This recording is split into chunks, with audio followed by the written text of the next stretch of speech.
rasa kebahagiaan dalam diri kita. Untuk apa?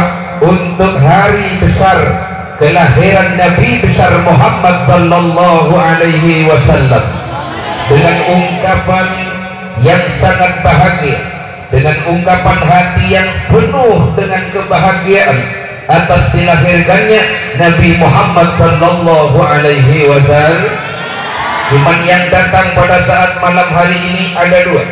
Ada yang dalam rangka memperingati maulid Nabi, ada yang ada yang datang dalam rangka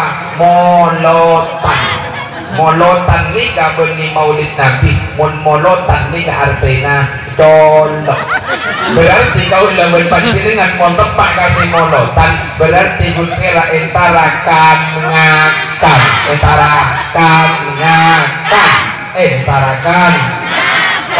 iya lah ya yang bisa kira saya kemarin ada ya buah pinggir saya kemarin habis sendiri ya maka naik soro anak bener ada itu kamu bener ada yang kamu kalah ya kamu kok siapa buat tondus kita berhalang-halang bener ada kok ini bilang kok ada buah gentong begini ada gentong anak terong ini banyak terongnya nih kawan terlalu termeno lah enak aja lah